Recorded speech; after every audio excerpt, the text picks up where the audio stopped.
All right, let's see if this works.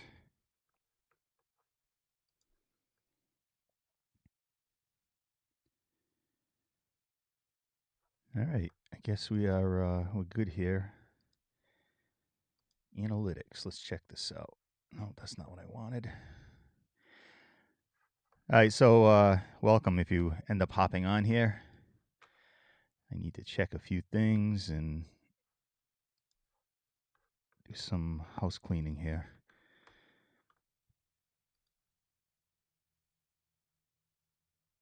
Here we go. Control room. That's what I wanted.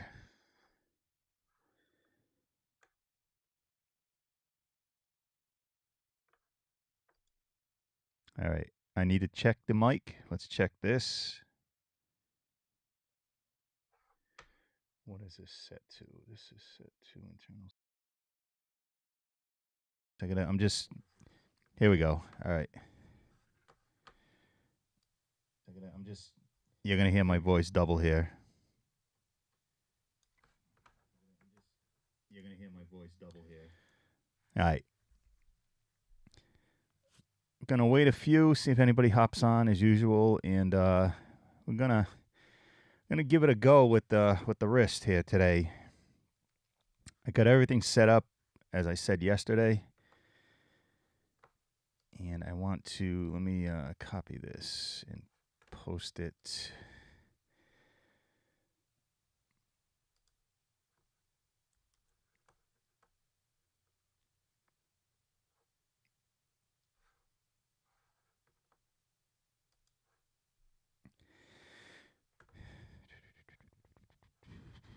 Pages. I'm just posting this YouTube link onto Facebook.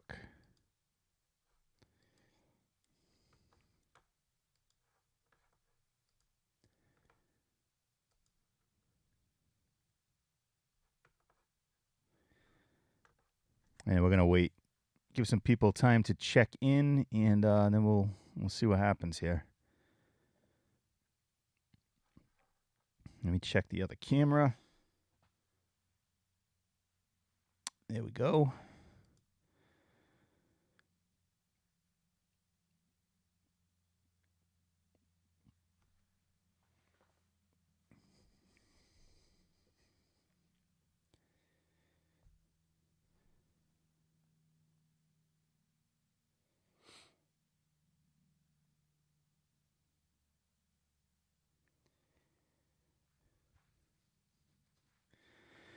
So I want to make sure that everything's running smoothly again, because yesterday it looked pretty good, and the day before was terrible.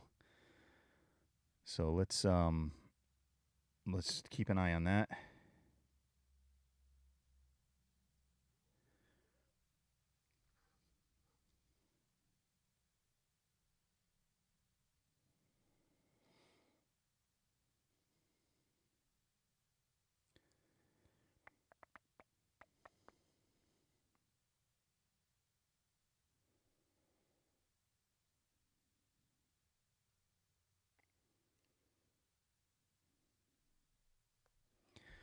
Oh, I do need to share this again. Let me see here. So those of you that are coming in late and seeing this video after it was live, usually my live streams take a while to get going because I never announce this, and then I just wait for people to come on. People start getting a notification that I'm live, so it's usually pretty boring in the beginning.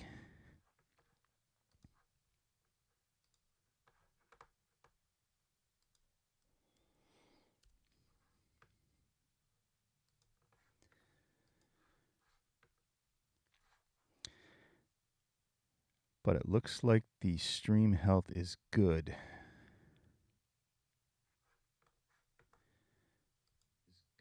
All right, I still got volume here. Good. All right, we're gonna wait.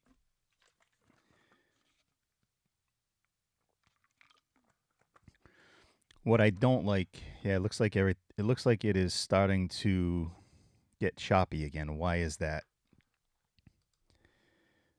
Let me go into preferences here and see if I can.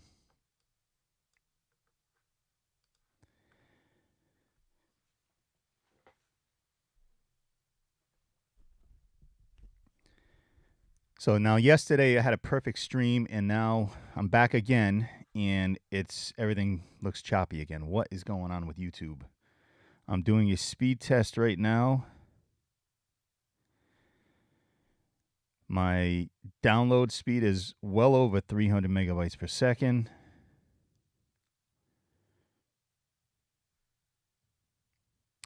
And my upload speed is approaching 400 megabytes per second.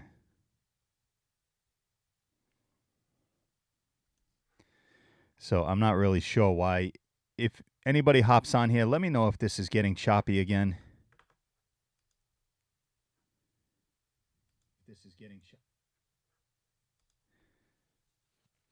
I'm watching it on YouTube as well, and it just does not look right.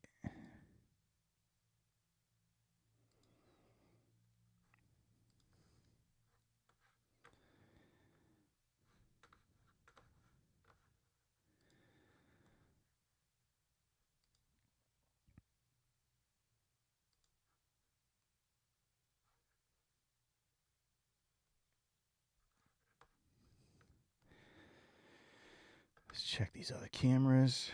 Let's see if this camera moves any better than that one. Maybe we'll just leave this one on. Make sure this one is still going.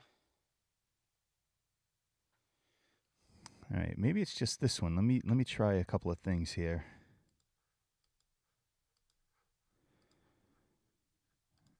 If I set it differently, maybe it'll kick back in, but I don't think so. I think there's something going on. I mean, it looks settings, everything's right.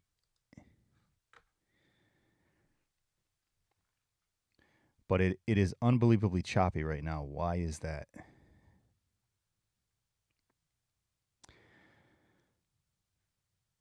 I'm going to have to send this login to Ecamm Live again, and they never got back to me yesterday. I don't know why.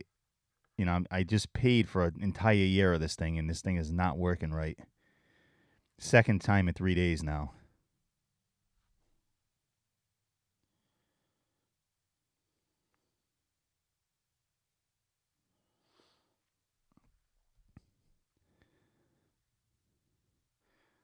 I'm just waving my hand so I can see how bad this is stopping.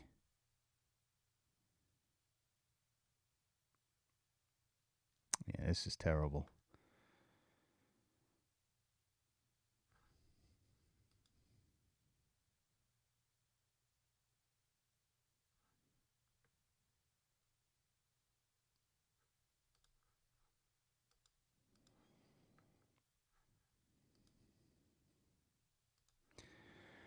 Somebody gave me a thumbs up. Thank you for that. Not sure who it is.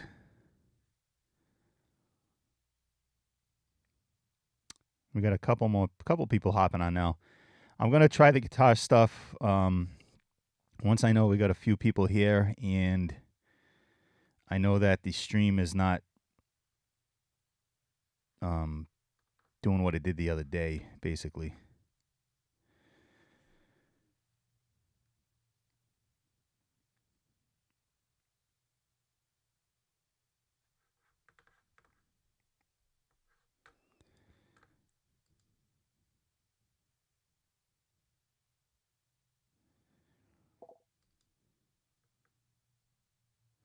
Hey, welcome, Cody. Yeah, take your time. My streams usually get started pretty slowly here, because I kind of wait for people to hop on.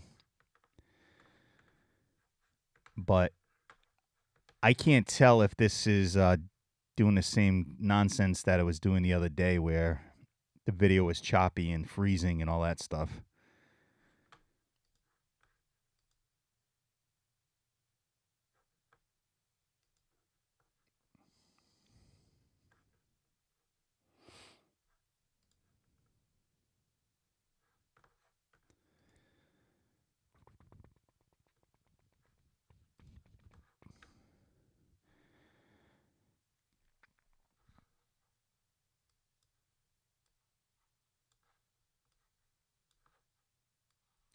What I'm doing right now is making the comment screen bigger so I can see what you guys are, because I'm going to be sitting I'm gonna be sitting over here in a little bit, next to that lion,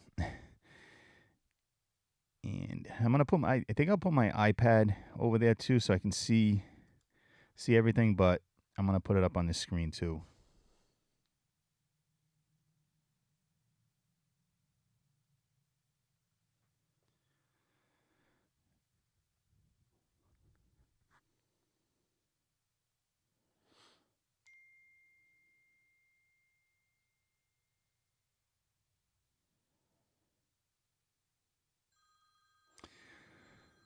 I'm gonna be right back. I gotta take this call outside.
I'm back.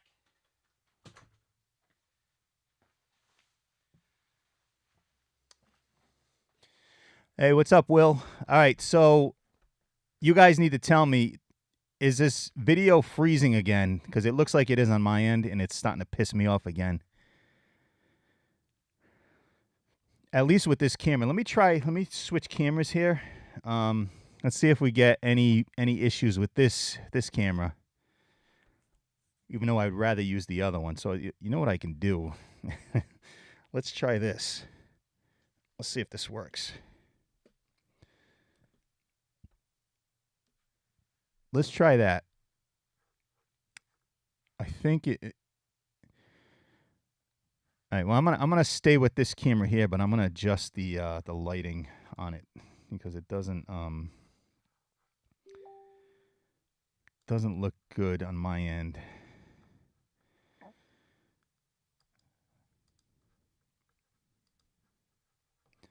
I gotta fix it. Set it to widescreen. There we go. And bring the brightness down. And I'm gonna bring some of the reds out in the back there. All right. So Will, you were saying you're not getting lag, but I was. So let me see. All right, I think that's better. And I even tried to unplug these cameras and put them back in.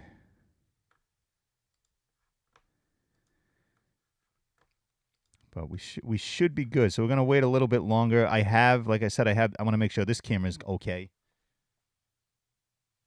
Yeah. So I have all my stuff setup. Wrong one. Like I said yesterday, if you were on yesterday, I said I was going to I moved my helix pedal board, which is to my left. I moved it over to my right where I can sit over there. I got my Synergy set up, running 4-cable method through the helix, and all of that is running into my Line 6 StageScape mixer, and then going into the Focusrite Scarlett 18i20, and then out to you guys. So let's give it a little bit longer. We got like 4 people on right now, so we'll see if anything else happens here. Anybody? I know Cody was here. He went to make coffee and have a smoke. And Will, I think, is still here. And who else is here? I do want to get my iPad plugged in on my mic stand over there just so I can read your messages a little bit better. I keep going right onto this mic when I can kind of just back up. I need to check the mixer real quick.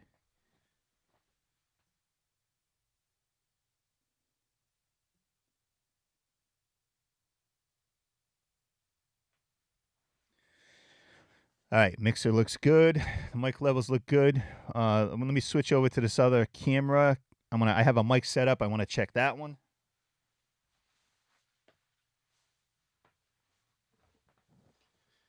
All right. Now this isn't working. Why is that? I got to go back over. I'm going to go back over to the mixer because this mic's not working, and it just was 5 minutes ago. So let's try that.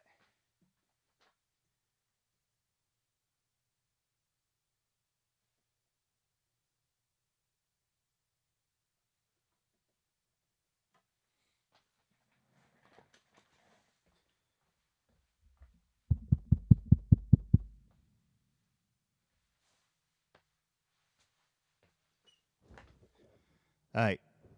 You guys hearing this? Check. 1, 2, 1, 2. Can you hear this mic? Actually, you're probably getting picked up through that mic over there, but hold on a sec again.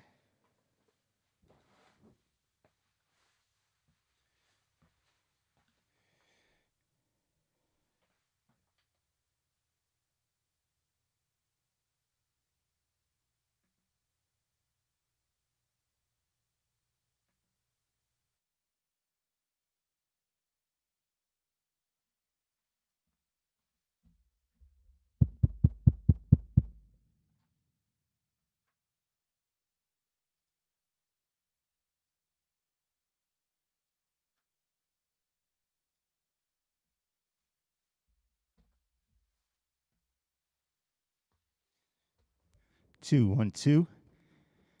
All right, you should be getting this mic now. Whoever's on, please let me know if you're hearing this mic. I'm not sure if it's picking up off the desk mic, because actually it shouldn't be because I muted that mic. So you should only be getting this mic. Can you hear this mic? Just let me know. I'm going back to the desk.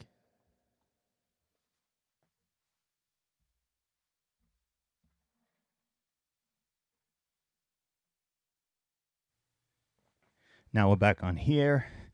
I turned up my monitor a little bit more. Really didn't want to do that, but way over there I can't hear, especially when I'm going to stop playing. I can't hear anything. So this is all trial and error. You know, I've done this a million times, but this is a new setup and move things around and new equipment. So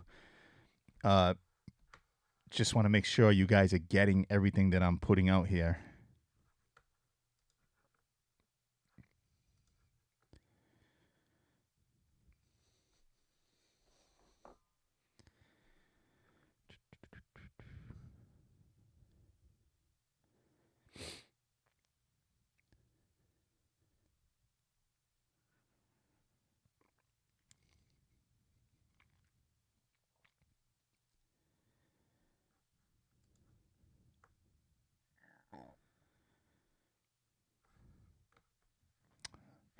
I'm just waiting on you guys.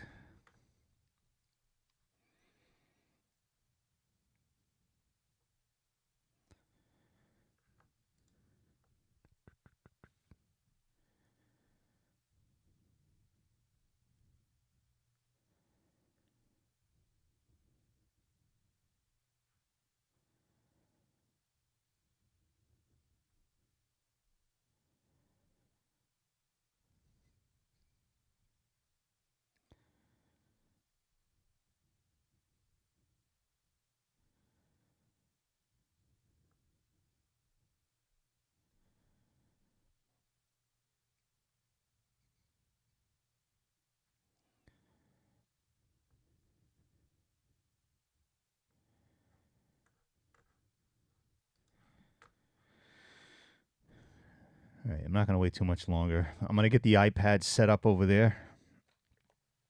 And let's switch this camera again.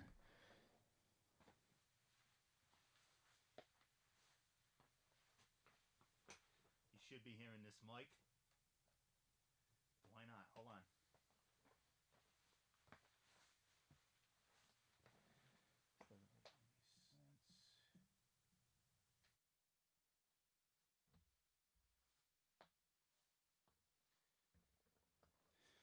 All right, now you should be hearing this mic again.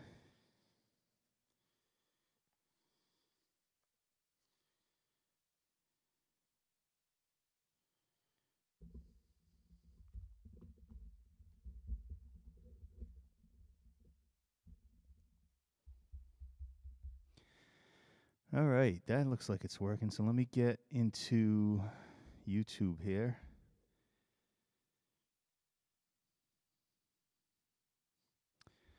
There it is. I'm going to click on that. Is the volume even up on this? All right, so you're getting it because I can hear it through here. I'm going to shut the volume off on that. Hey, it is Quentin. I keep looking the wrong way. I'm going to try not to talk politics today. This is about getting my stuff set up and trying to play a little guitar and see how it goes with the wrist and everything. So we're going to wait a few more minutes, see if anybody else pops on here. How many people? We got 4. It says 4, but I think there's more than that. It says 4 on my iPad on the YouTube app, but over there it's I can't even read it. All right, so on the floor here, I have my Line 6 Helix and my talk box and everything, which the talk box is not hooked up. Will's here. All right, Will. And so that's running 4-cable method with my Syn 2 back there, the Synergy, with the Friedman BEBB module and the Soldano SLO. I got that all running pretty good. And then that's running into my interface. So you guys will get the direct sound of that. And then I also have my studio monitors and my Headrush monitor kind of in the room for me. I don't know if I shut the main mic off, so you shouldn't be getting any of that blowback from the speakers that I have in the room through this mic, because as you can tell, I'm right on top of this mic. And if I sit back here, you probably can't hear it too well. So I'm hoping that the guitar is not going to kind of come through here. Yeah, no Yngwie. That's boring.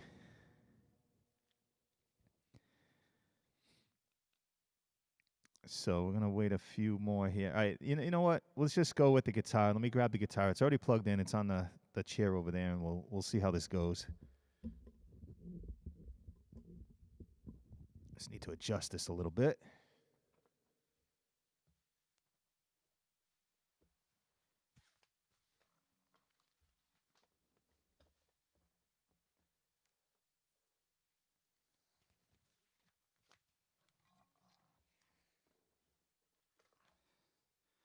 I don't know how well you guys can see the guitar, but if I need to, I can probably angle this down a little bit.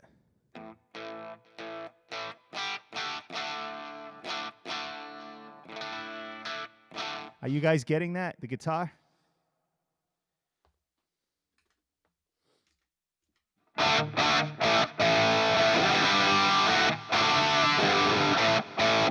You should be getting that.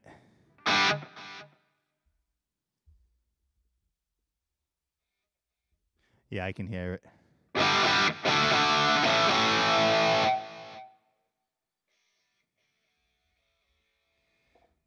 All right, good.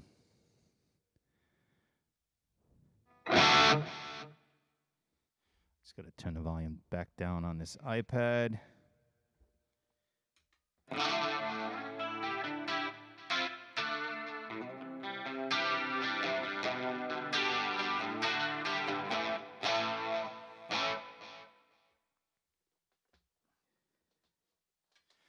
So my goal today is obviously to try playing a little bit. It's been 2 weeks since the surgery, and I got all this stuff set up now with the new gear, and I want to just make sure I get everything plugged in right and everything's outputted the right way to you guys. And the levels are good and not coming in too high. I can see the meters over there, and everything looks good so far.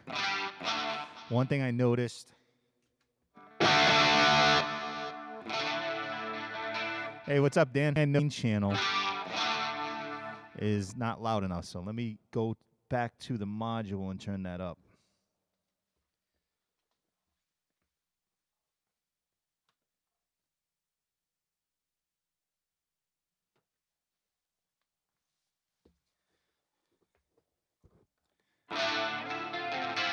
Did that even get louder?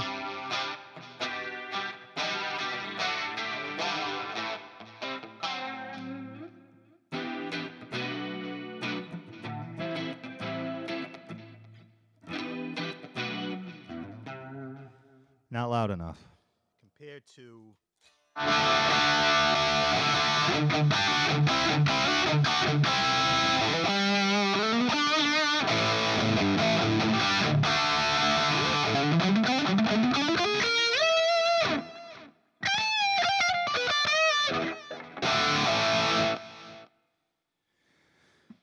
Oh yeah, I went to a different channel. I'm trying to level the channels out because I have 4 channels that I'm using, and the gain channels seem a lot louder than that clean channel.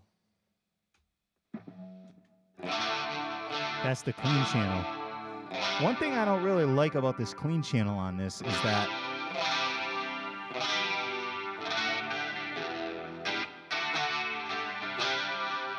it's not really clean.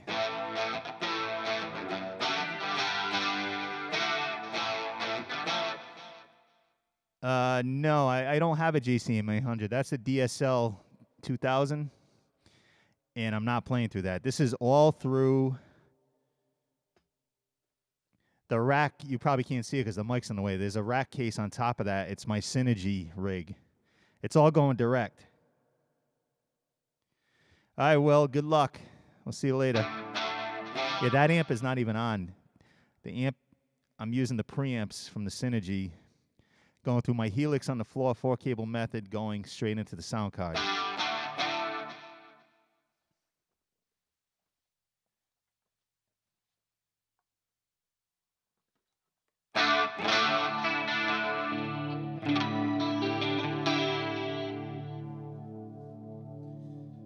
That seems...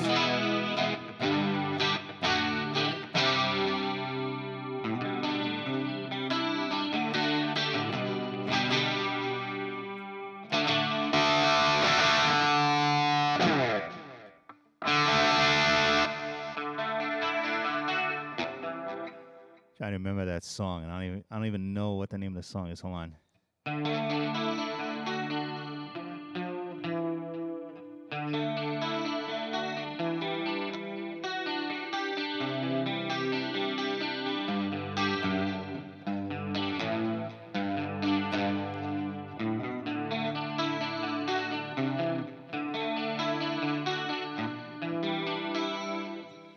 It's coming to me. It's coming.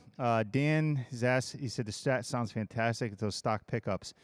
This guitar is a mutt, is what I call my mutt guitar. I think somebody put this thing together, before I bought it. It's good. I think I went over this yesterday. It has both the Marzio pickups. One's an Ear Norton. I think the Ear Norton is in the neck position, and I think the bridge is a Tone Zone. But they're probably my 2 favorite, or close to my 2 favorite sounding pickups. I think I have one of my other guitars.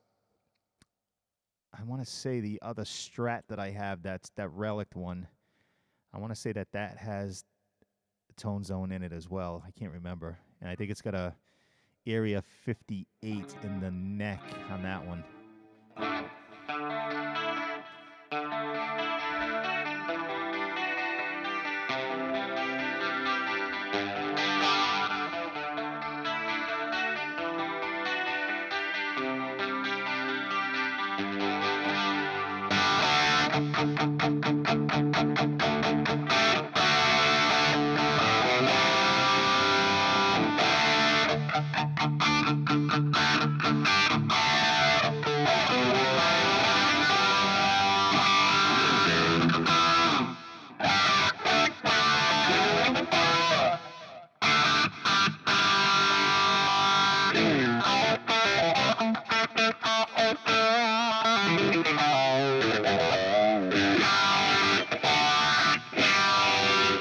All right, so what I'll do, I'm kind of going through things just to get familiar with this again.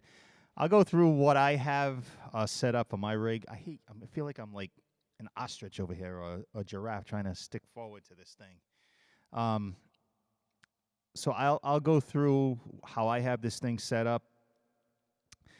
So basically, the Guitarist plugged into on my board I have the Friedman buffer bay, and if you're not familiar with that, it's basically all my cabling goes in through that, and then it comes out of that. It's powered, and it comes out of that. Even the MIDI cable goes in there. Comes out of that and goes into the board, into the helix, and it kind of quiets things down. And it's just an easy way to just plug things in. I have it on the right-hand corner of my board. I wish I could show you. I just don't have another camera available. So it goes into that, and then when I'm on stage, it's just easy to plug into that instead of finding the ins and outs on the helix. A lot of guys use them in different brands too. But so then it comes out of that. So I have, let's see, I have MIDI going out of the helix into the MIDI pass-through of the buffer bay. Then it's going to the MIDI in on the Synergy, the Syn 2.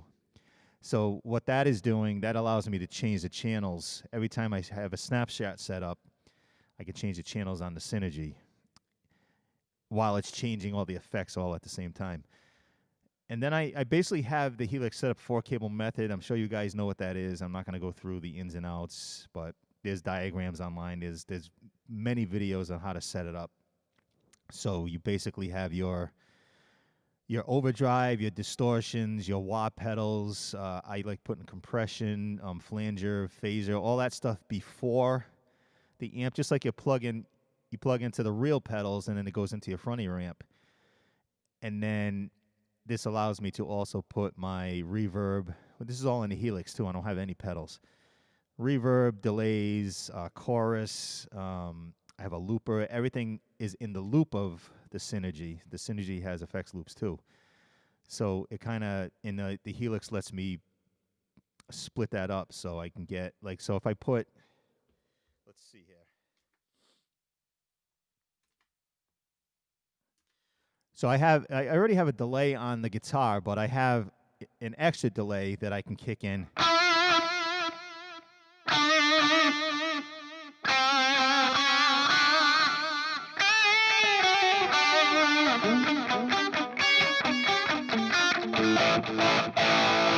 And I can shut it off, and you can hear the original delay. I have that little kind of slapback delay pretty much on all my sounds.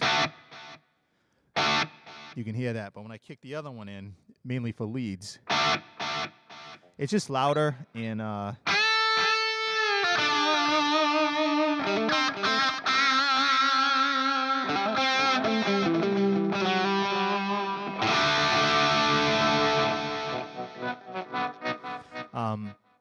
but yeah, so I have that set up.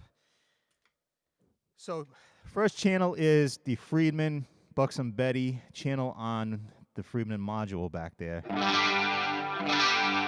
And it's not a clean, which I could have sworn that the Buxom Betty, maybe it's just a different channel on it, but because this only has the one channel. So if I switch pickups,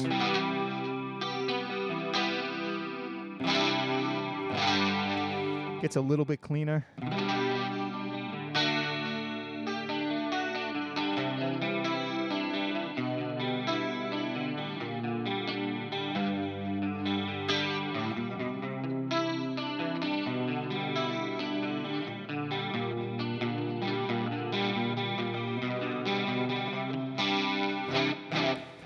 So that's basically my clean channel. And if I want to get really clean, I can actually have the helix bypass that synergy, and I can just use a helix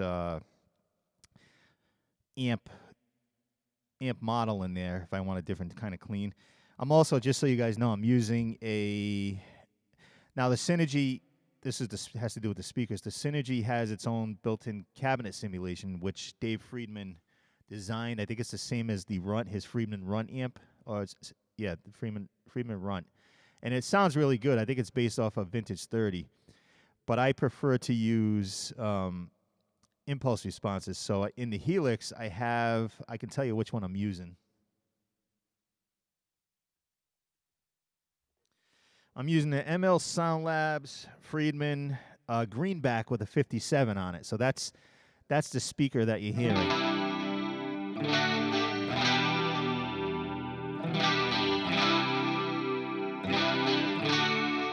So that's I just like that sound. I mean, and I've used the combination of, I've actually used, dual impulse responses on there before in some of my other presets, but I kind of wanted to just simplify it a little bit.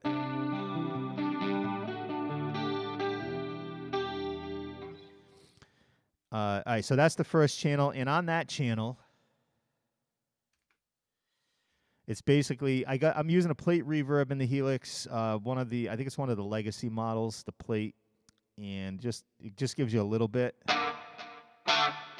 And I got that little bit of delay, and I'm using one of the choruses in the Helix, just stock. And the chorus is only used for this clean, and I can shut it off.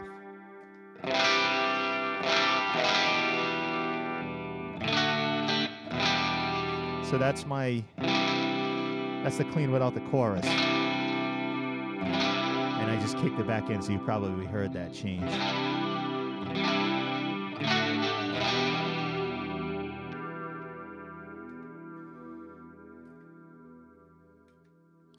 All right, so then we go to the next channel, which is, there's two channels in that Friedman module in there. The second channel is the BE channel of the BE100 from Friedman. So let's switch over to that. And that's basically kind of, I guess the best way to put it is like a hot-rodded Marshall, like an AC/DC.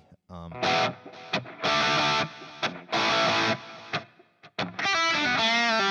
don't even know if I'm playing that right. I want to hear this too.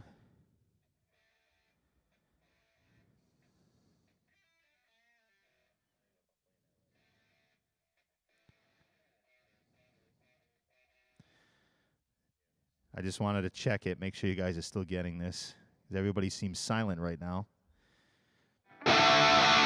So that's my, my easy rock rhythm, I guess you'd call it.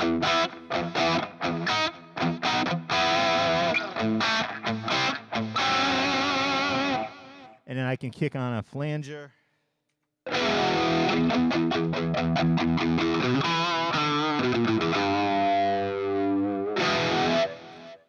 I can kick on a phaser.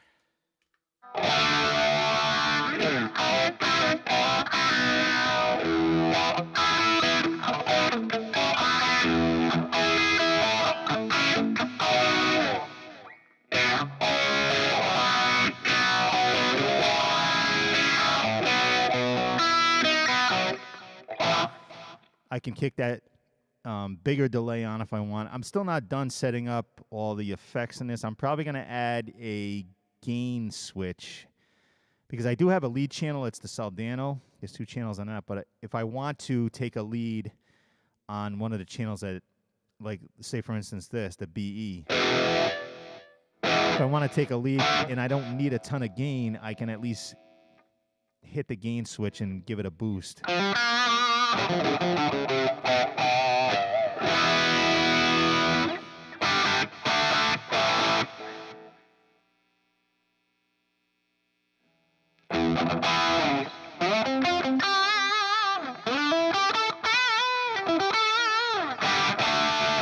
So now we're going to go to the third channel, which is another module. Was the Soldano, however you want to call it. The SLO, which I just got a few weeks ago, right before I had the surgery, so it was killing me to play it. Let's hear what the first channel. That's going to be my main heavy rhythm, basically. And then the second channel is, it's kind of the same channel, but I got a little more gain on it, and I also have it louder, so I don't have to rely on a sound guy to turn me up during solos if I ever get to have a sound guy again. So here's a Soldano.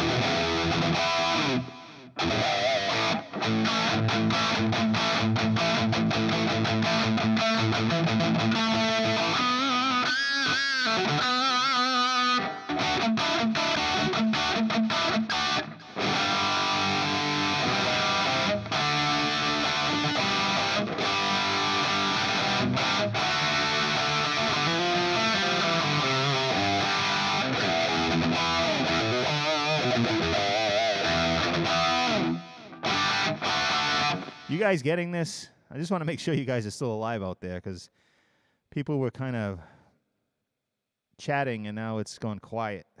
See if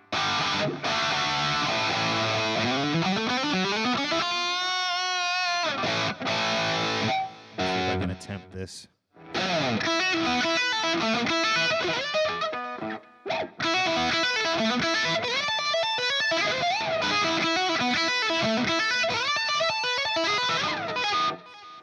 My jacket here is getting caught up on the strings. Cody's still here.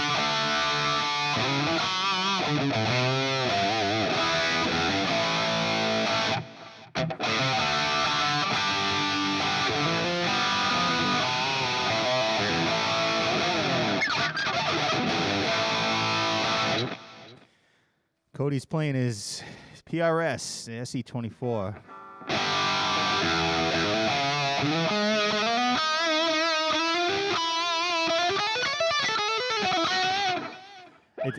It's funny how quickly, when you stop playing for a little while, especially after having surgery, how quickly you lose like the fluidity. Because I'm really fighting this here.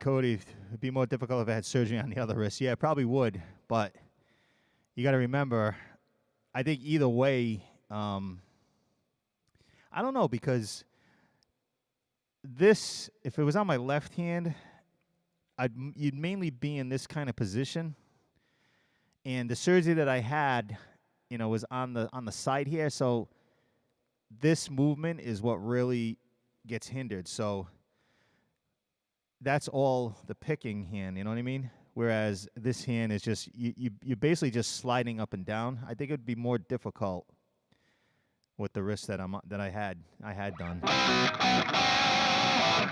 right, let's go over to my lead channel, which again is the Soldano again. The second channel, basically the same settings, a little more gain and louder, plus with the extra delay in it.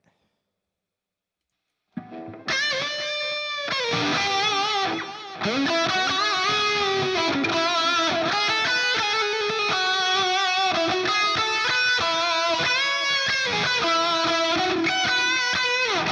me see, let me try something. Hold on. So we're gonna hit the looper. I'm gonna play, and I'm not gonna be able to get through this whole thing. I'll just play a little of it. One of my favorite solos of all time. I'm only going to play probably half of it because I'm just going to lose stamina as I'm going here. But let's try this.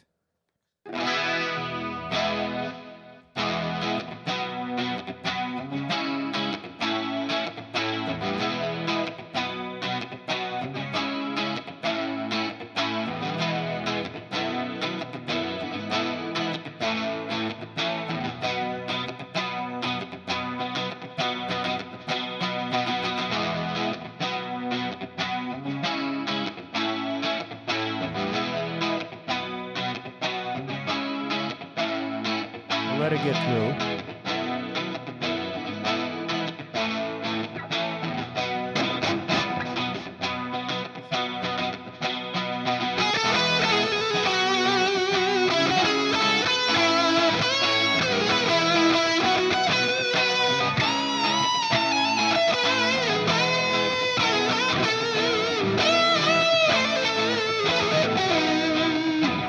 Losing it.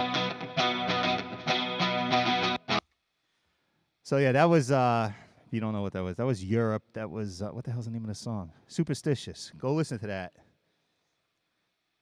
believe it's what's his name? Key Marcello?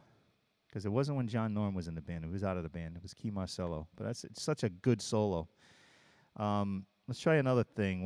Another favorite of mine, which I've done it before on the channel.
Losing it. I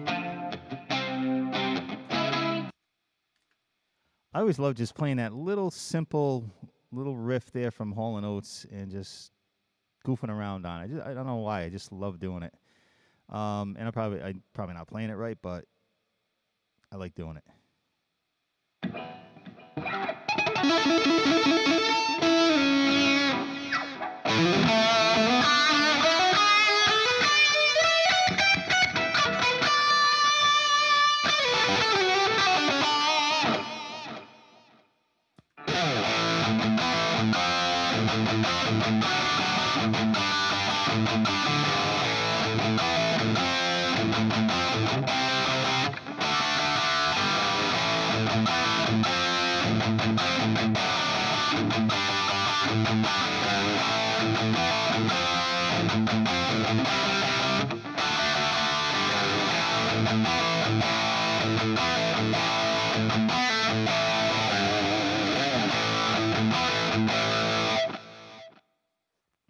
Simple riffing brings the pain.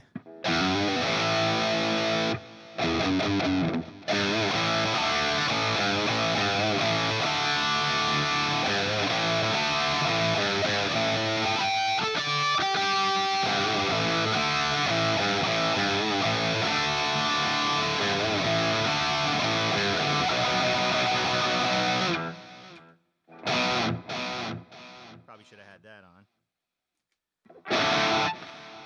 Still wish they had the they don't make the made in Mexico Strats anymore. Could have sworn I've seen them, or maybe they're just older models that I've seen.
Cody says they used to have Made in Mexico Strats that ran around 450. Haven't seen them anywhere. Weirdly shaped models like the Lead Series and whatnot. I haven't seen the Lead Series, so I'll have to take a look at that. To tell you the truth, I haven't been in. Well, none of us have probably really been in music stores lately, but I kind of narrowed down. I'm 50. I turned 50. Like I said, yes, I turned 50 a couple of weeks ago, and I kind of narrowed down what I like and what I don't like. And I also said yesterday, my guitars that are hanging on the wall back there are all pretty similar. I just have a certain feel that I like, a certain sound that I like, and that's it. You know, I've tried Les Pauls, I've tried Telecasters, I've tried just single coil Strats, and they just don't. I don't know. They just don't do it for me. It's probably why I love Van Halen. I love a Strat shaped body with humbuckers. I mean, that's kind of what I do.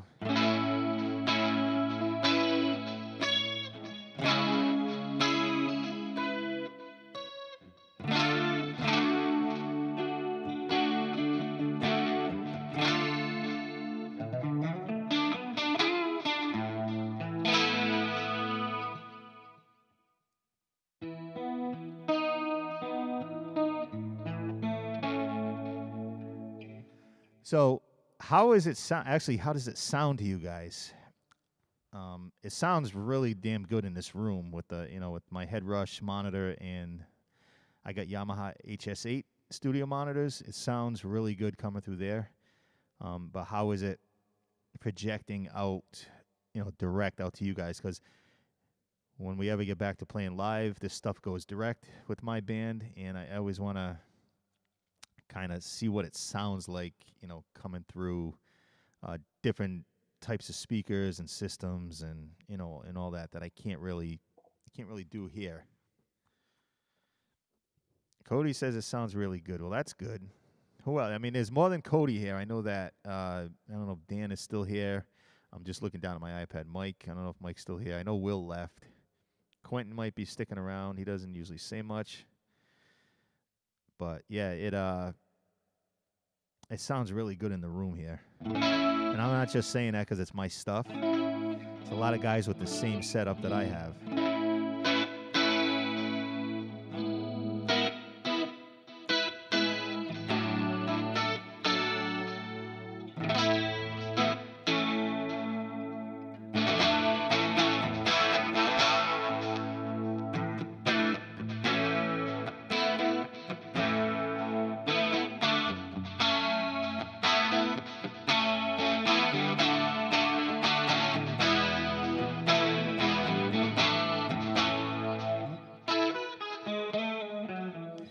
I don't know why I love that little riff he throws in there. The song is great to begin with, but that little just comes up with those little pieces that just make the song.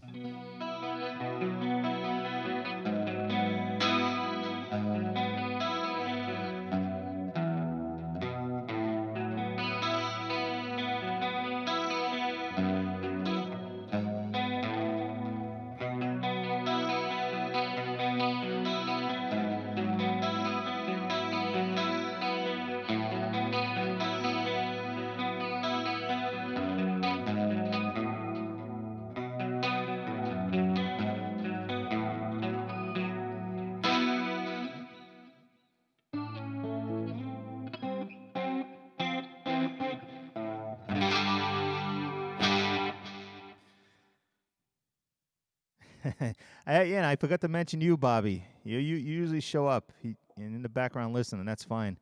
So what I was saying yesterday about going back and doing my live, this is a live stream now, but doing the performance live streams, this is kind of what I was talking about. I want to be sitting, but I think I'm going to be pretty much in this general area with the camera obviously higher because I'll be standing, and everything kind of, you guys will be seeing that behind me, and not going crazy with all these different camera angles and lights and all that kind of thing. Just simple, and maybe once I get back into the groove of that, then maybe I can start doing multi-camera and lights again. But I don't want to get crazy like I did before. That was becoming a full-time job when I was doing that. I was constantly working on the setup.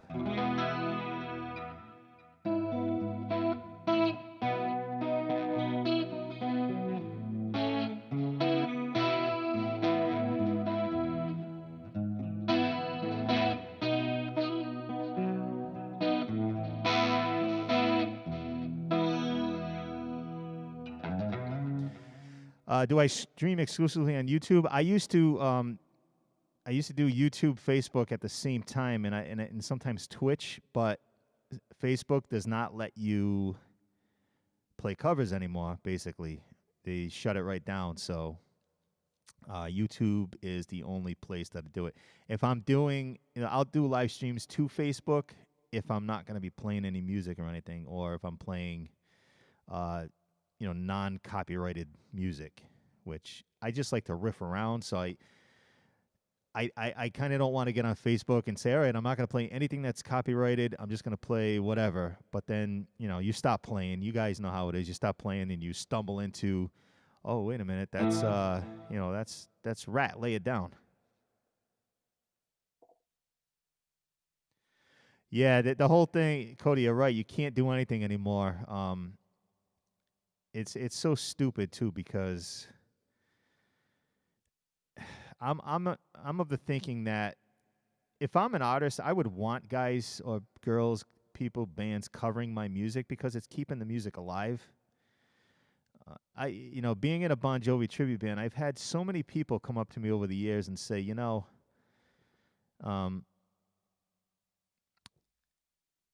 have. This is basically what they would tell me. They say, listen, they come up and say after the show, meet you and everything, and they'd be like, I came to your show, with the friends. I'm never really a Bon Jovi fan, never really listened to them, but after seeing you guys, I'm gonna go out and maybe buy the Greatest Hits album because I heard some songs that maybe I hadn't heard in a long time or sounded familiar, and I couldn't figure out what they were, but I liked them, and so I think that tribute bands and cover bands help actually sell the music for the original artist, but the powers that be, the lawmakers who, as we know, here we go with the political stuff, have no idea what the hell they're doing. As long as people aren't being vicious with the stuff, trying to sell the music. Obviously, I can't record a Bon Jovi song and then try to sell it. Obviously, you got to get permission to do that. Like my old original band, we covered "Let It Be" by the Beatles many years ago, back in like '95. And we had to get permission from, I think it was the Harry Fox agency out of New York, who owned the rights at the time to the Beatles catalog. We had to get permission from them. We had to tell them how many copies we were printing, and then we had to pay a certain amount of money for the copies. So, I mean, if you want to try to sell a song that's not yours, obviously you got to go through all these avenues, and you don't really get you get no royalties from it. So, I don't know what they're thinking is going on. As far as like people playing cover songs, so they think we're getting money. If you stream it through YouTube, every time like this stream, or if I upload something, this stream is going to get flagged for copyrighted content, which is fine. It just means this video that I'm doing now probably won't. I can't monetize it, and that's okay. And whoever owns the copyright to the, the riffs that I'm not even playing full songs, I'm just playing riffs. Whoever owns the copyrights to that are going to get the money from YouTube. So, I don't know. To me, doesn't that help them? Their songs getting played more, which means they'll get, even if it's, half of a penny per performance, they're still getting something. Whereas if nobody played their music, they would only get their royalties from airplay. The actual song doesn't make any sense. Does your band have to pay royalties for live performance, or does the club cover it? Every venue that you go into has to pay royalties to have bands play, but I know we pay a yearly fee, and it's not bad. It's a few $100, I think, a year, and it covers us for the whole year to play the Bon Jovi stuff.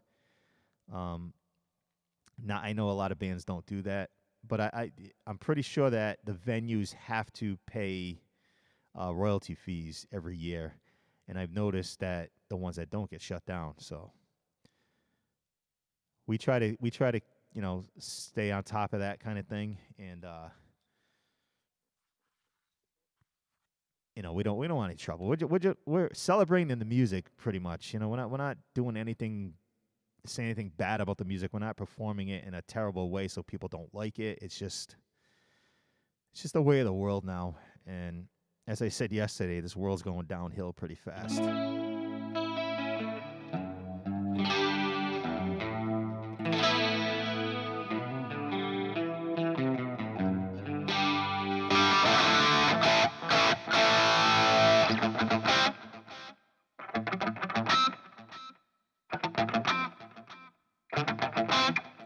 Oh, that was Pap. Hey, Pap, I didn't see the name there.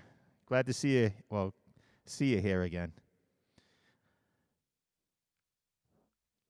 Probably if I had looked at my big monitor, I would have saw the name easier. But I'm looking down at the iPad, and it's small text on there.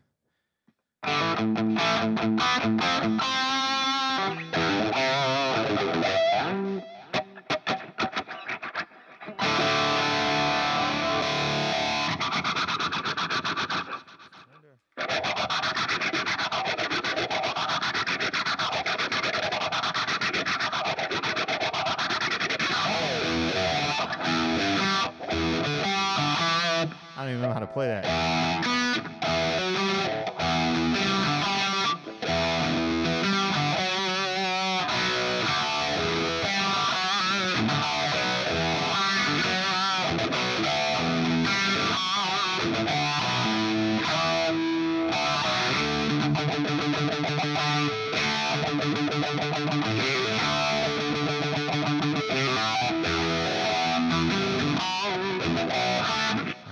Sorry if I'm screwing up that song, but that's what I mean. That's what I was just saying earlier. Like, you get on, you say, all right, I'm just going to play whatever comes to mind. I'm not going to play anything that's anybody owns. And then you stop playing, and you're like, oh, I remember that song, and you try to figure it out.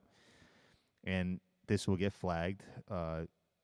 Nothing happens. It's just I can't monetize it. I mean, and I'm not looking to, really. I have tons of videos that are monetized. And just because a video is monetized and you get tons and tons of views doesn't mean you're making a lot of money, because they barely pay you anything. So I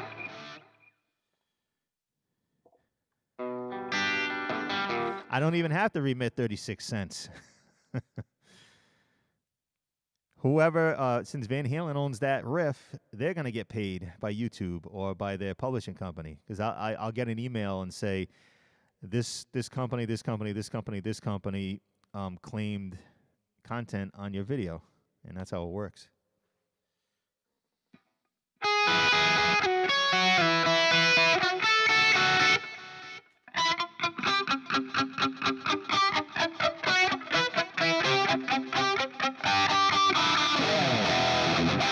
Let's get Warrant some money.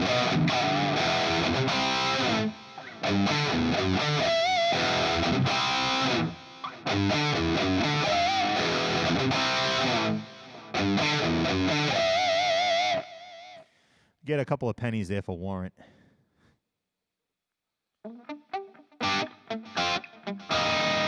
Let's see how my drop D, my D tuner is working. Sometimes it works well on this guitar, sometimes it doesn't.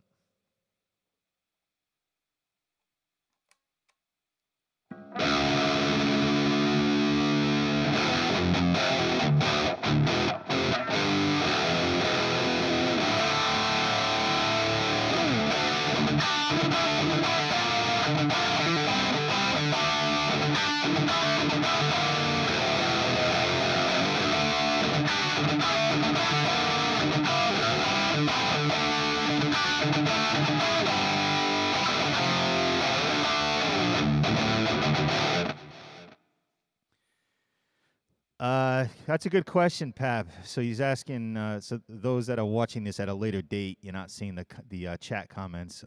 He says, so if your video is demonetized and YouTube pays the copyright holders, do they still post advertisements on your video? I think they do because they didn't used to, but I noticed a bunch of my videos. Like I said, I always go back and rewatch my videos to make sure the sound is right and all that after the fact. But I've noticed lately that my videos that are not monetized, you can turn that feature on and off. Even if you have it turned on to monetize and you play a copyrighted piece in it, YouTube will automatically demonetize the video for you. But yeah, like Cody's saying now, yeah, they started doing that. They want you to pay. I mean, I get it all the time. Every time I go onto YouTube on my computer, I get the thing popping up in the corner. Try it 3 months free with no advertisement. I always hit no thanks. So yeah, I'm pretty sure they do that. They never used to. I think it's the last year or so that they started doing that. It's all about money.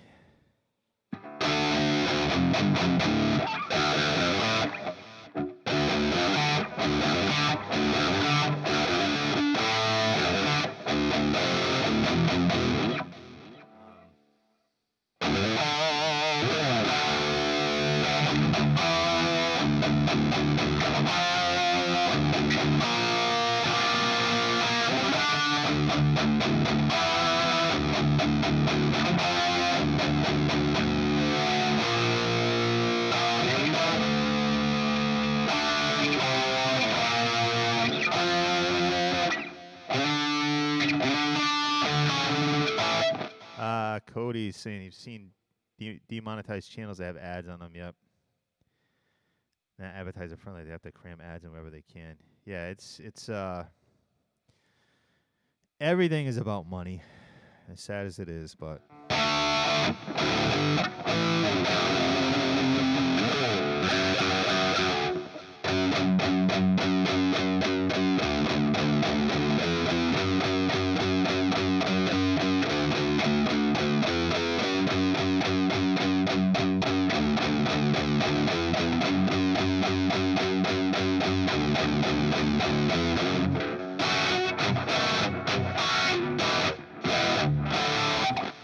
play that one either. Other than public domain, are any songs royalty free? I don't think so, unless you have permission. You know what's funny? And I may have told this story on here before. I have my CD in my old band on my website. You can get it. Most of I think you can go on there and get it for free now. But so I have a publishing company for the CD I put out. I don't know how many years ago. It was 2013, Voiceless. So I have the publishing company. I still get royalties. Don't think I'm getting any kind of money from that. I'm just getting, get pennies here and there. Yeah, Happy Birthday is free. I don't know if he's talking about songs like that or if he's talking about actual songs you hear on the radio. But so I have a publishing company that if any of my songs are played anywhere, I get a penny or whatever, whatever the pay is. If people stream them on iTunes, Spotify, and all that, and it's really not much.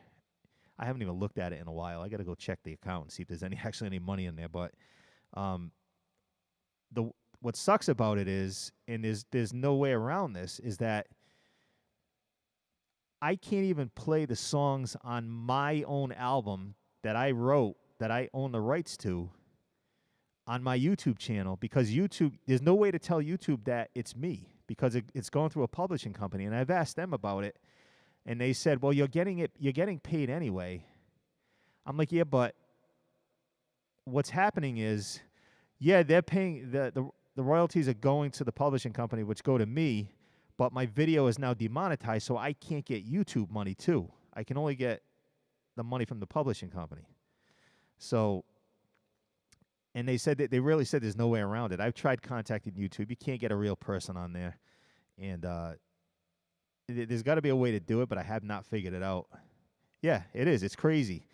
So, like, you probably, like, I have, there are videos of mine that I have some of my songs, playing as the backing track from my CD in the videos, but they're not monetized. Those videos are not monetized because YouTube doesn't know that it's me. Like, if I was the publisher, if Rich Antonelli was the publisher, then they'd probably put two and two together. I go through TuneCore, So TuneCore is my publisher, and they, the song comes up, and they have this algorithm that figures out what audio is coming through, and they find the song, and it says, oh, the publisher is TuneCore, and Rich Antonelli's channel is playing a TuneCore published song. So it's two different things, even though it's, and I've sent emails to YouTube, like all different departments in YouTube, and I can never get an answer back. Say, how do I link myself to the publishing company? And nobody ever gives me an answer. So if anybody ever finds out, let me know.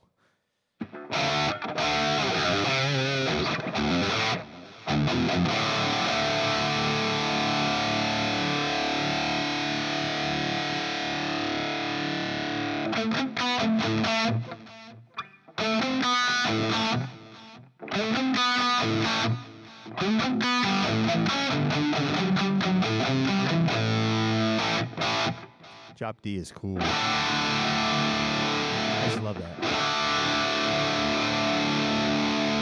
I want to listen to it.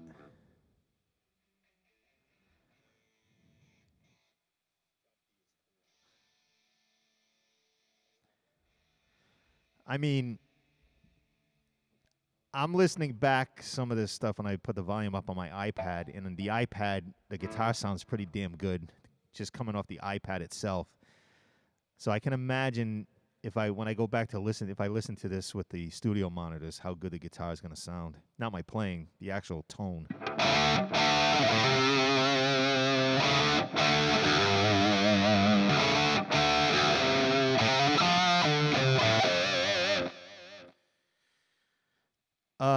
Pep, you went to a bar that had your demo CD in the jukebox. How it got there, you don't know. You never got a dime. Yeah, you're not going to get a dime.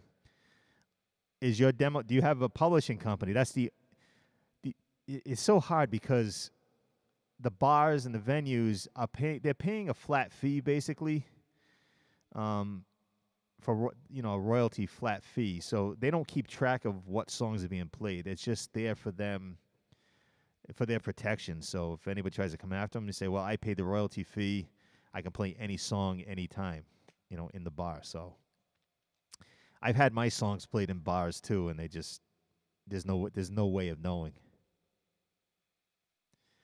BM&I and ASCAP sucks, yeah. Well, that's why I went through TuneCore, because they handled all of that. I didn't have to fill all this stupid paperwork out.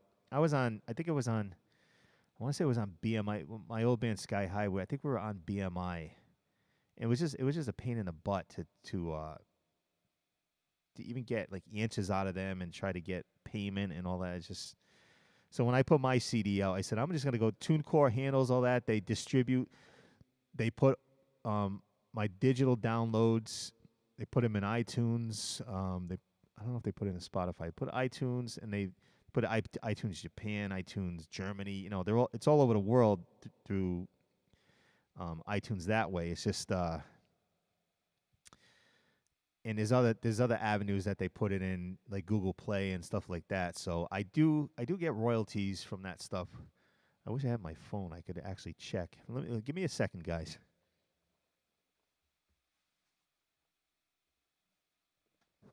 Actually, I can do it right here on my iPad. I'm gonna just close YouTube for a second. I'm gonna go to my TuneCore account. So this way I can tell you guys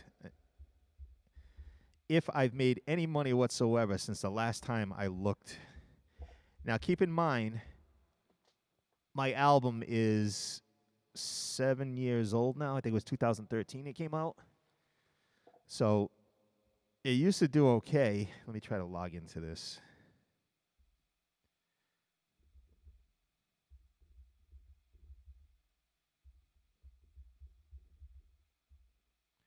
See if I remember the password.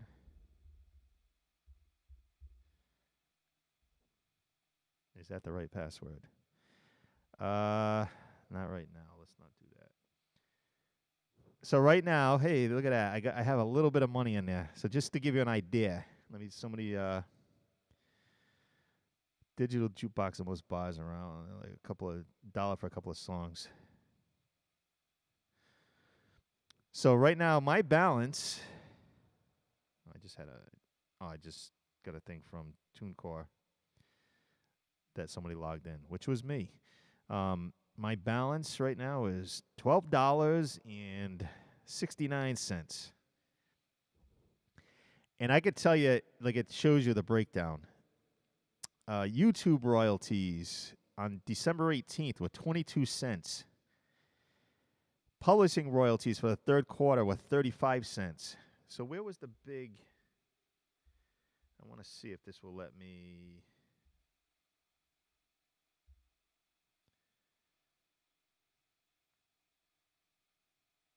Trying to find out where the big money is in this. Well, not that for $12 is not a lot of money.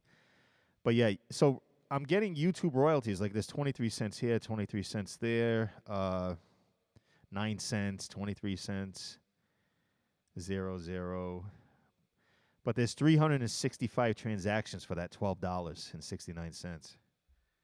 Here's 1 cent for YouTube royalties in May of 2019. Facebook payment, first quarter 2019, 1 penny.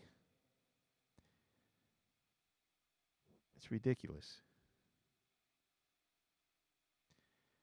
Now, I think there's a way to...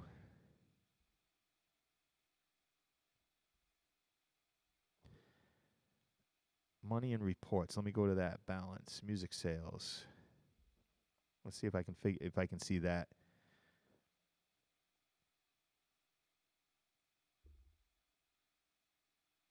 So my album Voiceless had in 2 streams. Oh, the songs. Hold on. So right now, my CD is making more money from YouTube and Facebook than iTunes.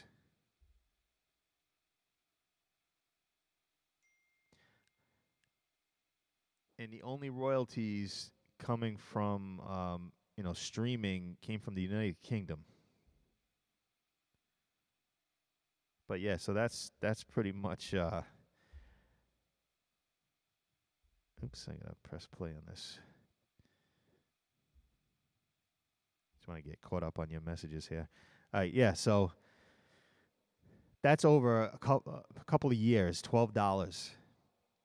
And that's because there's no more promotion. There's no more anything going on with that. The CD's 7 years old, which, I'm not really worried about it.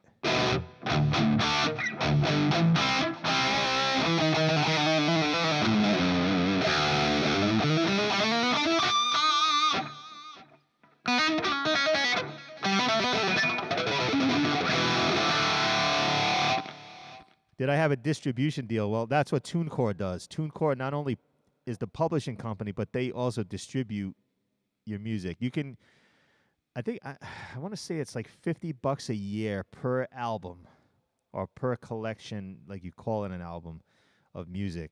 And what that gives you is they take care of all the publishing, and they put it in any online digital download store, whether it's iTunes, Google Play.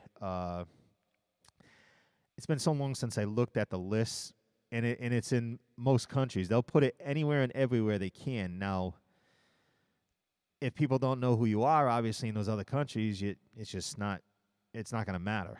But I did press when I did a lot of press actually when I put the CD out, because it was for charity, and I was featured in a few magazines and a few online.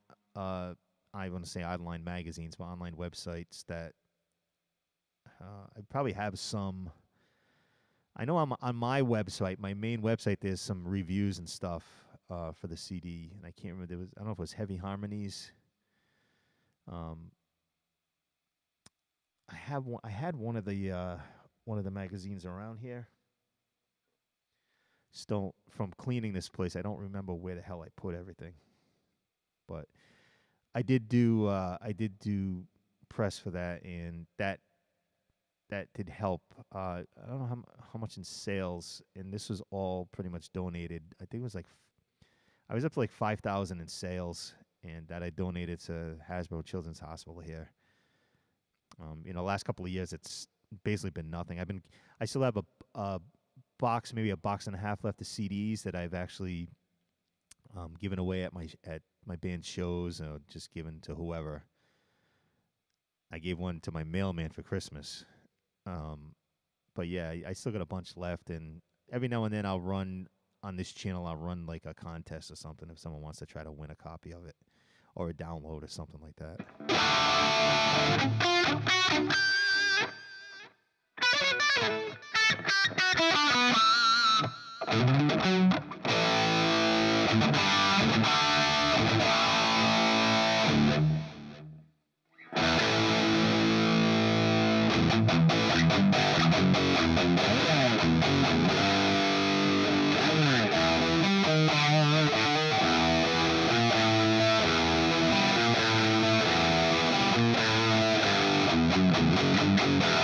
Alright, Metallica's got enough money. I don't need to play that. But yeah, so what time is it? It's 1:19. I don't know if anybody has any other questions. I kind of went through my rig. So when my band if we ever do play again, I think it's going to be at least another year. That's my rig. You know, I may or may not bring that my Headrush 12-inch monitor there. But we run in-ears, so everything goes direct, and we all have our iPads or iPhones or whatever phones on stage with us, and we can tweak our own mixes.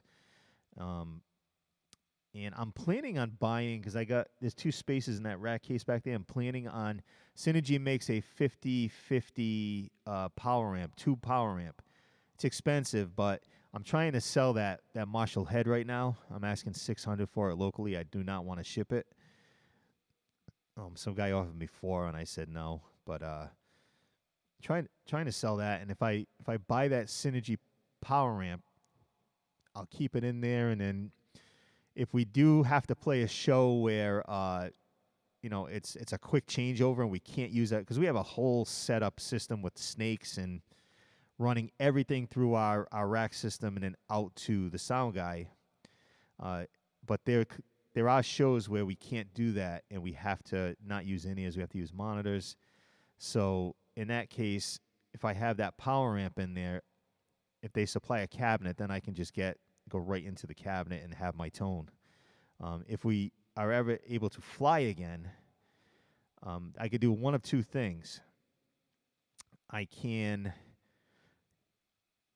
keep the Syn 1, which is on top. You still can't see it because of this mic, but the Syn 1 is a one module little tabletop thing. I can put that, in my bag to fly, or I can just take my helix off my pedal board in my talk box and just bring the helix on the plane with me, and I'm going to be setting up a full rig in the helix without using that thing, where I just use helix amp models and play that way, and I could get through gigs. And that's the good thing about this helix, is that that's my amp back there, but if something happened at a gig, I could switch over on the helix and go direct with the helix with helix amps and all that stuff. So it's basically a backup amp too, and it not only is a backup amp, but it pretty much controls the whole rig.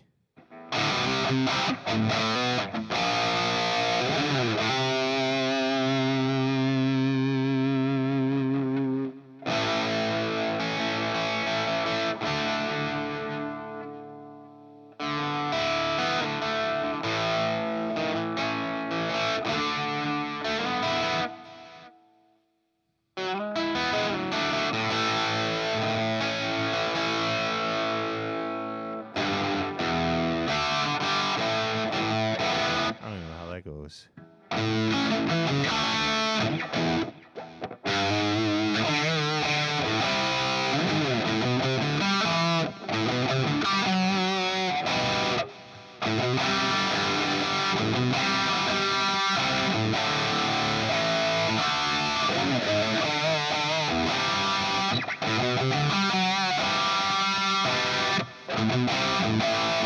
Something like that. Drop dead legs. That Soldano sounds so good to me. And the thing I love about the Synergy is that most of the modules that they put out are actually built by the actual amp builder. So the Friedman modules are, maybe I shouldn't say built by them, but the schematics and everything is set up by the actual builder. So Friedman made the schematics for his module preamps. Soldano did the same thing. Bogner did the same thing. Who else do they have? Metropolis. What are some of the other modules? Fryette. They all worked on it with synth. There's a big, if you don't know, there's a giant warehouse out in California somewhere that all these boutique amp builders work out of, and that's where a lot of these amp, like if you try to buy Diesel, if you try to buy a Diesel amp in the United States, it's basically coming from that factory, that warehouse in California. And so all these guys, even Friedman goes there and works on stuff there too sometimes. So they all had a hand in making their modules, rather than like the helix or the fractal stuff is they get the amp in and then they try to make a model of what they're hearing. They measure everything and then they try to make a model. That's why I like this thing. Yeah, that Mr. Scary module would probably work in there because it's the same company. That's where it first originated, was the Randall stuff. I do see them. I'm in the Synergy group on Facebook, and I do see guys selling those old modules. You can find them on Reverb and eBay too.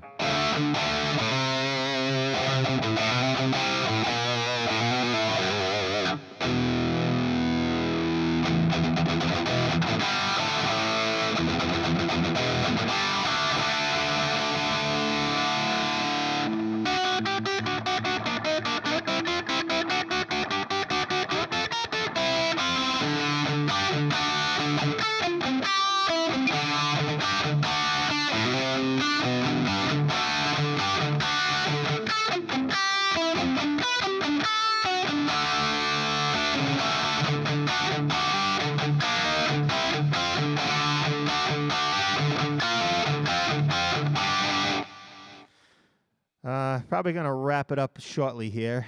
I'm getting a little sore, as you can imagine, on this wrist, but every day this thing's getting better. The mobility's coming back, and less pain here and there. I'm not getting as much of the burning sensation that I was getting. But having said that, I just made an appointment with the guy that did my hernia surgery back in August. I got to go get back and have something checked because something's still not right with that. So I might be down and out again, depending on what they say. So we'll see.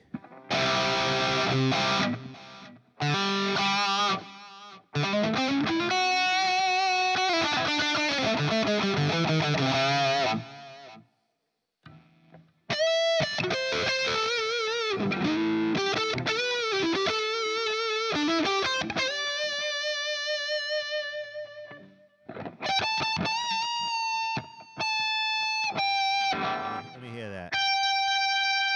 I think I did this the other day. Strings need to be changed.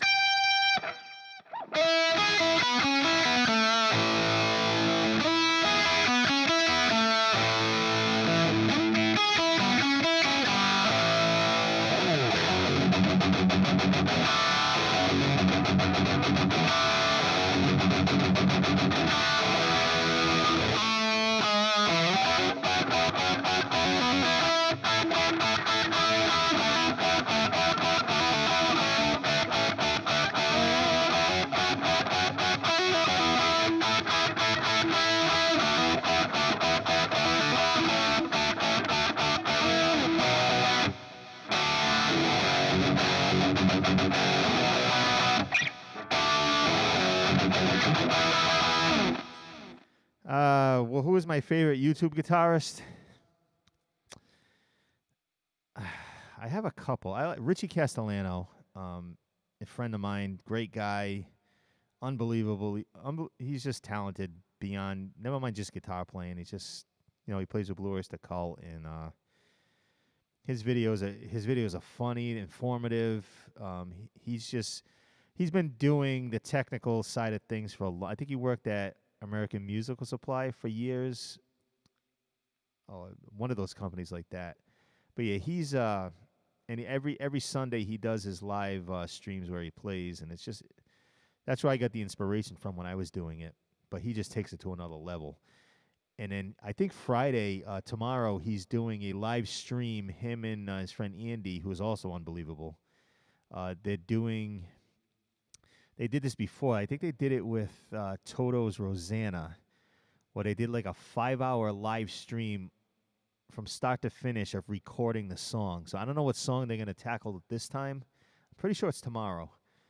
But they do everything. They start from the ground up, put the drums down, all the way to editing and mixing and everything. Then you get to hear it. You can see they do all the vocals, all the backing vocals, all the harmonies, all the little like in I'm pretty sure it was Rosanna. They had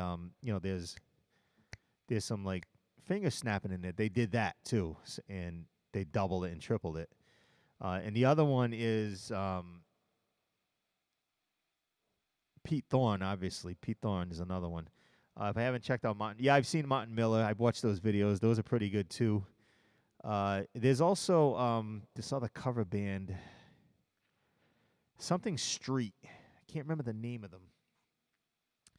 They seem like they're kind of like a wedding band, but they're really, really good. Hindley Street or something like that. Maybe one of you guys out there know who it is. But they do. It's all covers, and they find these singers that are just great. They're just great, and they're all great players, and the production's top notch. Hindley Street Club or something like that. I don't know. I have to look it up, but yeah, that's another one. But yeah, I have seen Martin Miller. That's good stuff. What else is there? I've noticed I haven't been watching many other guitar players on YouTube because it ends up being, and I'm guilty of this too, it ends up being a lot of the same thing. Like there's only so much you can do. I used to watching Ola England, but I haven't really seen new videos from him lately. Maybe it's just my YouTube is not showing him to me. I don't know.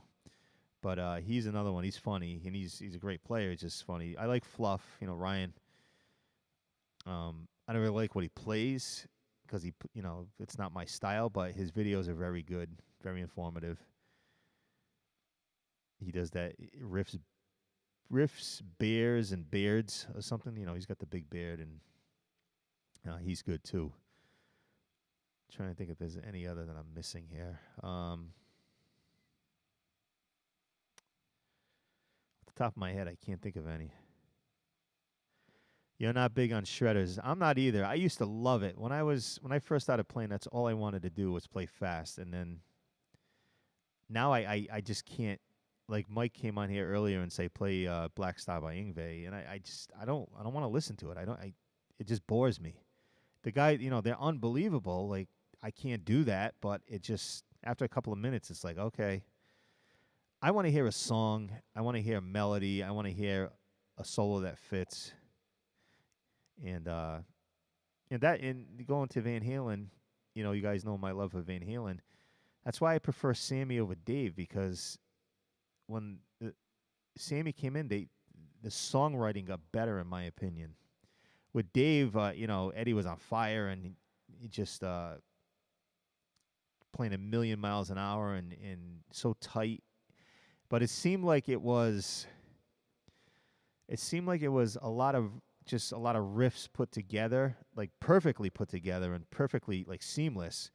And then Dave was kind of like scatting over the top of it, where when Sammy came in the band, they started paying attention to song structure and melody and more harmony and just the way I prefer music. I don't know if I probably said this before, but when I first heard When It's Love, even though it's not mainly guitars, the keyboards, when I first heard that intro, that just pushed me over the top. Just the way everything worked in that song. You had that because a lot of songs the bass follows the guitar. Where you had it in that song, the left hand's doing something completely different. It's what is it?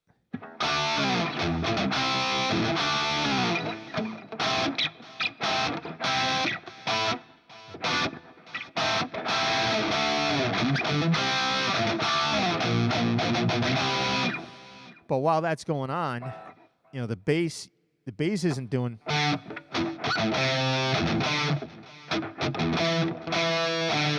Bass isn't doing that. The bass is doing. If I probably have to drop down, but I'll do it up higher.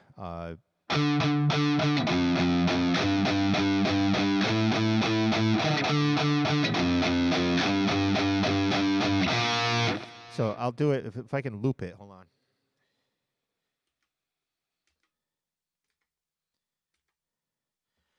So as I said, the guitar's going.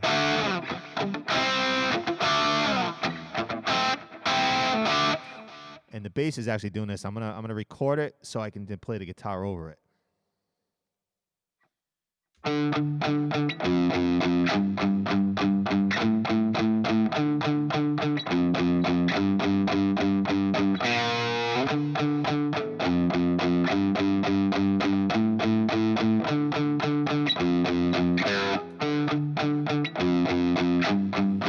I think I played that right.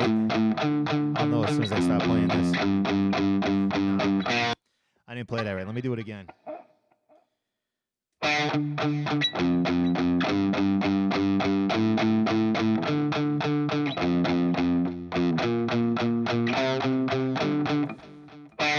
didn't play that right again. I'll get it. Give me a second here.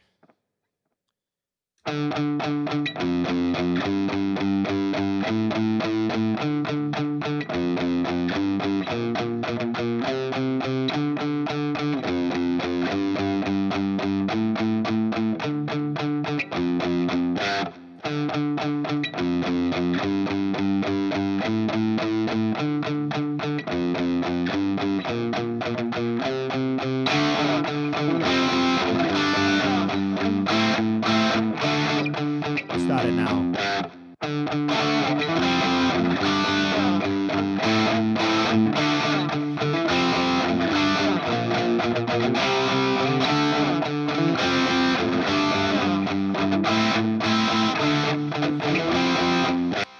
So if you get what I mean, the bass is doing its own. Yeah, it's hitting some of the root notes, but it's kind of climbing up, and then it changes, and it's just it's not the a lot of the '80s stuff was the bass players following the guitar, and that Eddie was a little different with that stuff just because of his piano background. And I heard he wrote most of the stuff. He would start on piano and then transfer to guitar.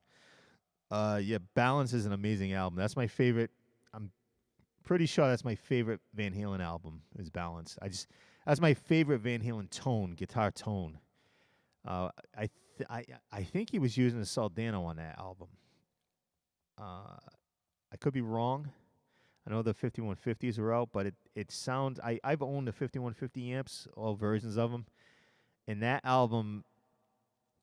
He might have used a mix because that album has a little bit different sound. Maybe it was just a miking technique, but I just love the way it was. Like the tone on that was really, really. It was heavy, but it was also smooth. If that makes sense, it was heavy, smooth, and you could hear. You can hear everything. It was like Van Halen 1. A lot of people love that, but to me, that kind of sounds like. I'm not going to say razor blades. It just sounds like really aggressive, whereas Balance is just as heavy, but it's just smoother sounding. I don't even know how to play. I was trying to play Amsterdam, but I don't remember how to play it. I'm not going to even attempt it. But yeah, I love Balance. I love the tone on that because mainly. Even though this isn't Balance.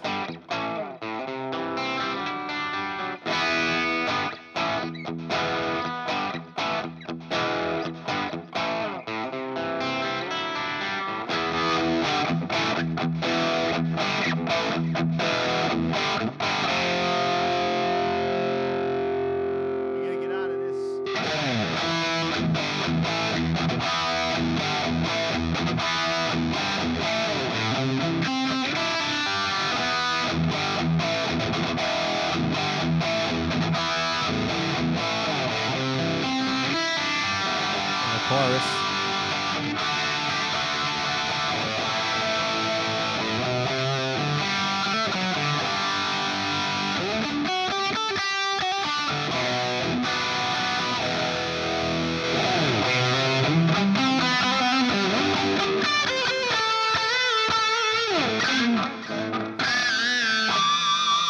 Something like that. It's been so long.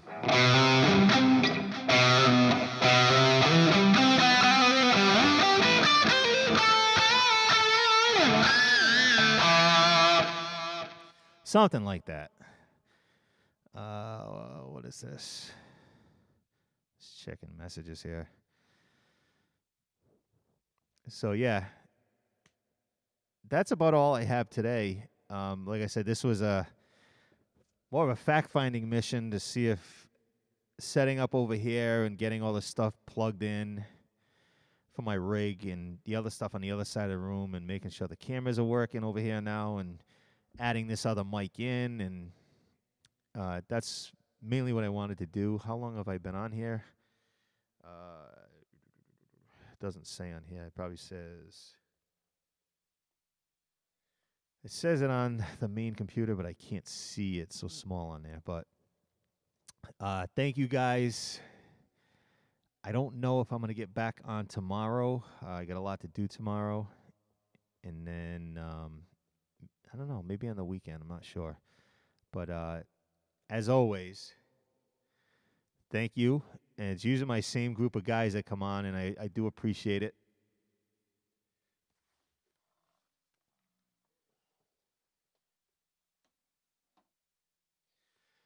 Yeah, I do appreciate it, and hopefully I'll get back to playing a little bit more. It's hurting, but it's not too bad. Better than I thought it would be. And I'm kind of amazed that 2 weeks ago I had surgery. And it wasn't crazy surgery. It was arthroscopic, but still, from what the doctor told me, he said it's going to be at, anywhere from 4 to 6 weeks, at least a month with a splint on, and then you're going to be really stiff and sore. And it's 2 weeks now, and, I got full range of motion pretty much with this. So I can't, like, if I try to do a push-up or whatever, I can't because I can't really put any weight on it yet. But see you, Mike. But yeah, it's feeling a lot better than I thought it would. So I figured I'd try it today. With that being said, I'm going to head over to the computer over there, and I'm going to end this and say thank you once again. Thank you, Pap. Right back at you. See you, Bobby. Oh, good. Thanks, Bobby. An hour and 45. This thing goes by so fast. Hour 45. All right. I'll see you guys later. You're gonna see me walking over there, but I'll be back soon.